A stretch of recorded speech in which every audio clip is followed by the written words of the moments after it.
Welcome to the Daily History Chronicle. Each day, we travel back to discover a pivotal moment that changed the world. These aren't just dates and facts.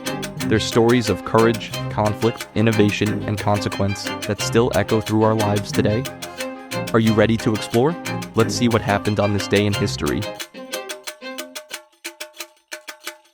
This is the Daily History Chronicle, where we explore the moments that shaped our world and discover why they still matter today.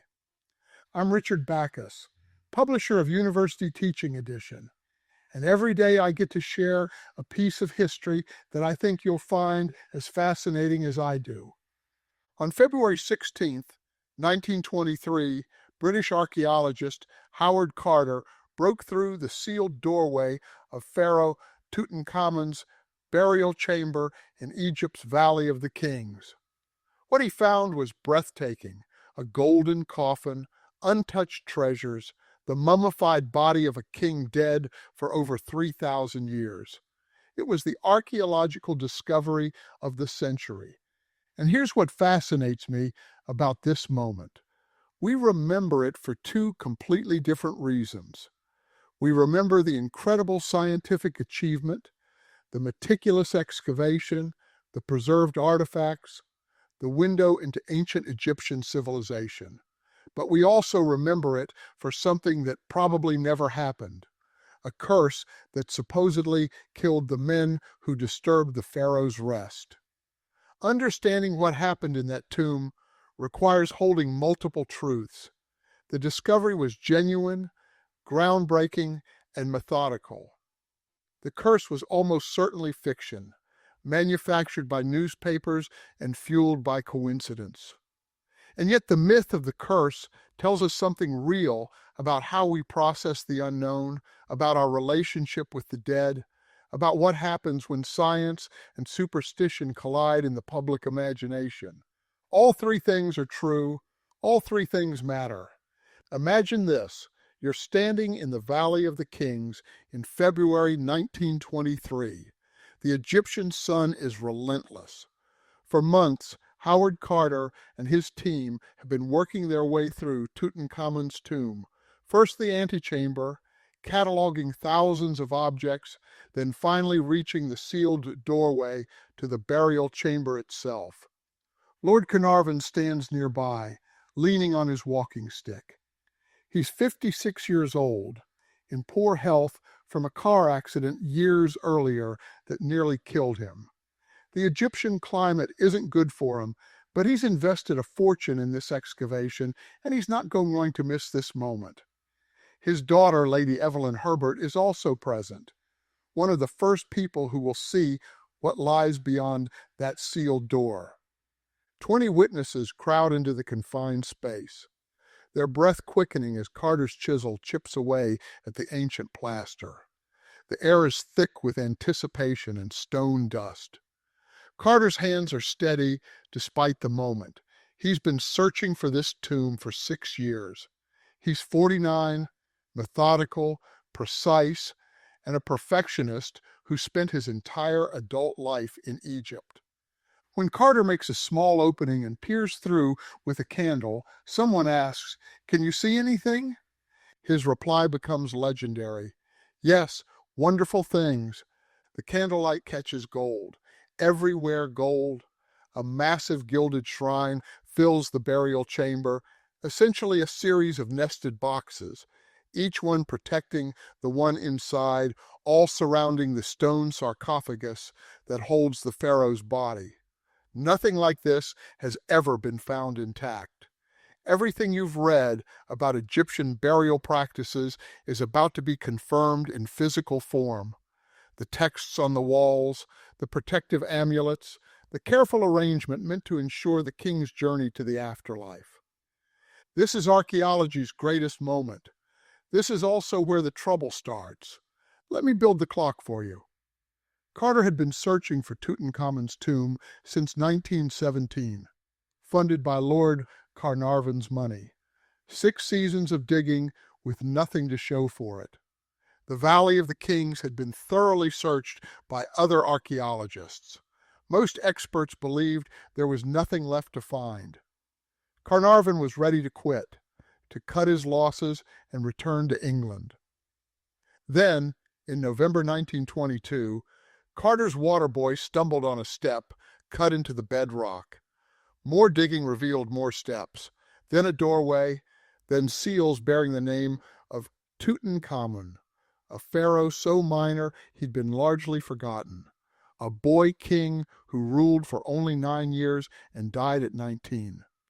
The tomb had been breached in antiquity, robbers had gotten in twice, taken some smaller items, been caught or scared off, but the burial chamber itself had remained sealed for 3,245 years.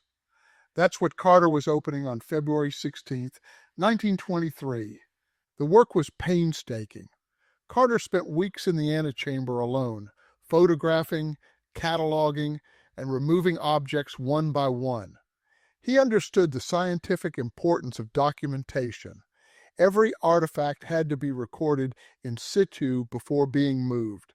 Every object told part of the story of Egyptian burial customs, religious beliefs, and daily life in the 14th century BC. Here's what the evidence tells us about what happened after February 16th. Carter spent the rest of 1923 carefully removing and cataloging the contents of that burial chamber. It wasn't until the following year that he actually opened the sarcophagus. Inside were 3 nested coffins. The innermost was solid gold, weighing over 240 pounds. Inside that, the mummy of Tutankhamun, wrapped in linen, was adorned with a gold mask that would become one of the most recognizable artifacts in the world. It took Carter nearly a decade to fully excavate and document everything, over 5,000 objects. The scientific value was immense. We learned details about Egyptian burial practices, craftsmanship, daily life, and religious beliefs that we'd only guessed at before. The tomb contained chariots, thrones, beds, jewelry, weapons, clothing, food, wine, everything a pharaoh might need in the afterlife. And Lord Carnarvon? He died on April 5th, 1923, less than 7 weeks after the burial chamber was opened. He'd been bitten by a mosquito. The bite became infected. In an era before antibiotics, the infection led to blood poisoning, then pneumonia. He was 57 years old. That's when the newspapers went wild. Within days, the story emerged, the curse of the pharaohs. Ancient warnings inscribed on the tomb walls, vengeance from beyond the grave. One by one, the men who had disturbed Tutankhamun's rest would fall. The press ran with it. They ran hard. Arthur Weigel, a former chief inspector of antiquities in Egypt who'd become a journalist, had been present at the tomb opening. He later wrote about a supposed inscription: "Death shall come on swift wings to him who disturbs the peace of the king." The problem? No such inscription existed. He made it up, or at least he claimed to have heard about it secondhand. The tomb walls contained plenty of hieroglyphic texts, but none threatened intruders with curses. Marie Corelli, a popular novelist, claimed she'd read about pharaonic curses in ancient texts. She sent letters to newspapers warning that those who entered the tomb would suffer dire consequences. Arthur Conan Doyle, creator of Sherlock Holmes, suggested that ancient spirits or elementals might have been placed in the tomb to guard against intruders. The public ate it up.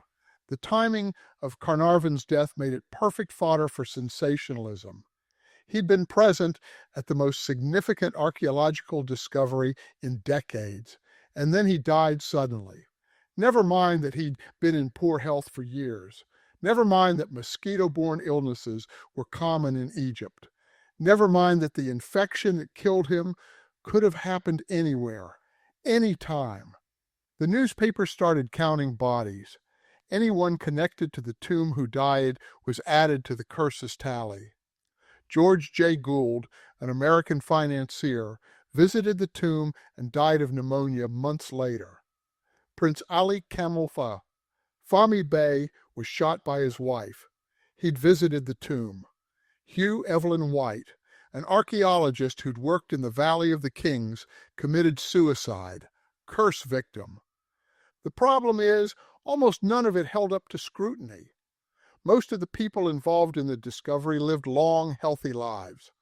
Carter himself died in 1939 at age 64, 16 years after opening the tomb. Lady Evelyn Herbert, who was present at the opening, lived until 1980, dying at age 79.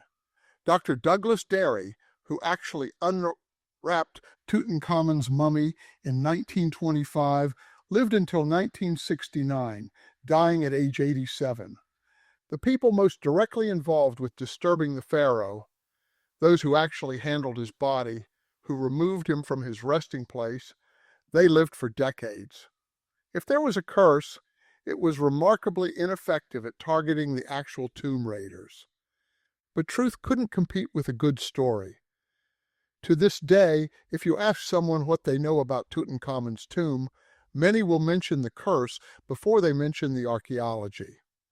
I find myself drawn to what this reveals about us, about human nature, about how we process events that make us uncomfortable. Lord Carnarvon's death was tragic, but mundane. An infection, no antibiotics, bad timing, nothing more mysterious than that.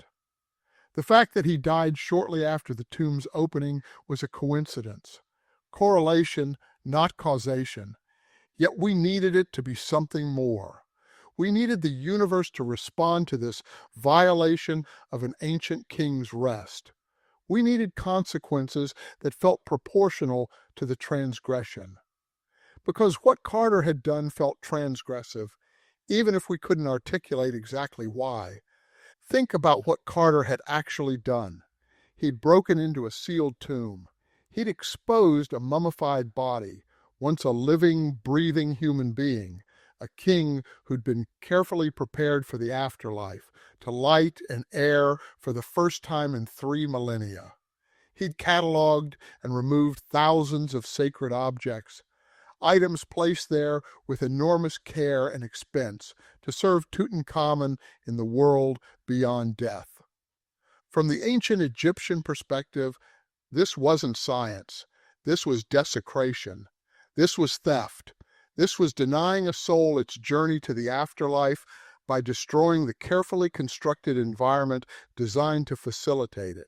The ancient Egyptians didn't write curses on tomb walls because they didn't need to. The violation itself was understood to be an offense against the gods, against Ma'at, the cosmic order. The consequences would be spiritual, karmic, and built into the fabric of reality. They didn't need to threaten intruders any more than we need signs warning people not to desecrate churches or mosques. The offense is understood, but we, in 1923, couldn't say that. We couldn't say, this feels wrong even though it's scientifically important. We couldn't articulate our discomfort with the colonial dynamics at play. British archaeologists taking Egyptian treasures to stock British museums. We couldn't express our unease about displaying human remains as curiosities. We couldn't admit that maybe, possibly, the pursuit of knowledge doesn't justify every violation of dignity and rest. So we invented supernatural vengeance instead.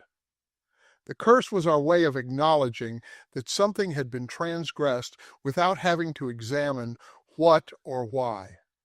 The way I see this, our hunger for the curse story is us grappling with something real, the ethics of disturbing the dead, the colonial dynamics of Western archaeologists treating non-Western heritage as resources to be extracted, the tension between scientific knowledge and sacred space, the question of who owns the past and who has the right to dig it up and display it. We're still living with the consequences of what Carter did. Today, the debate over who owns ancient artifacts is front-page news. Should museums in London, Paris, and New York return objects taken during the colonial period? Should Egypt get back Tutankhamun's treasures, the Rosetta Stone, and the bust of Nefertiti?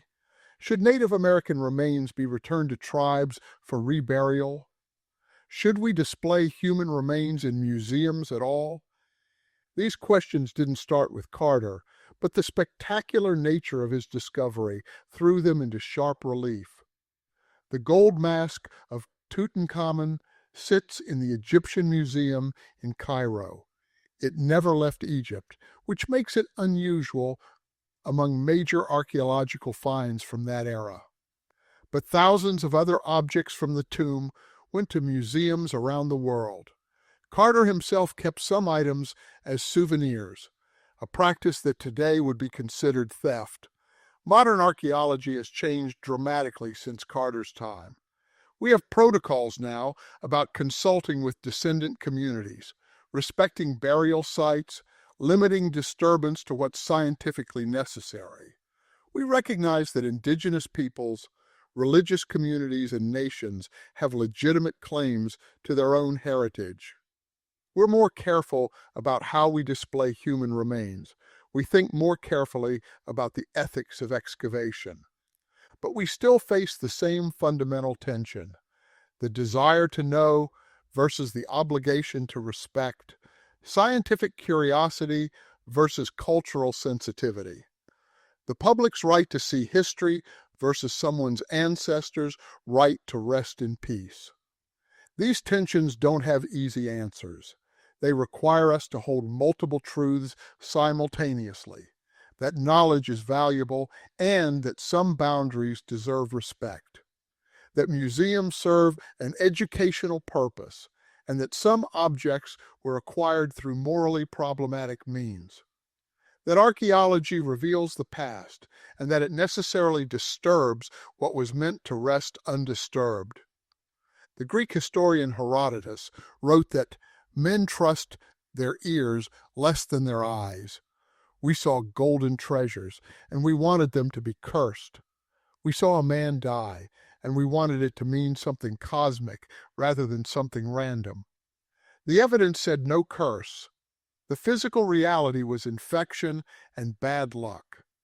But our eyes, our emotional eyes, our moral intuition, told us a different story.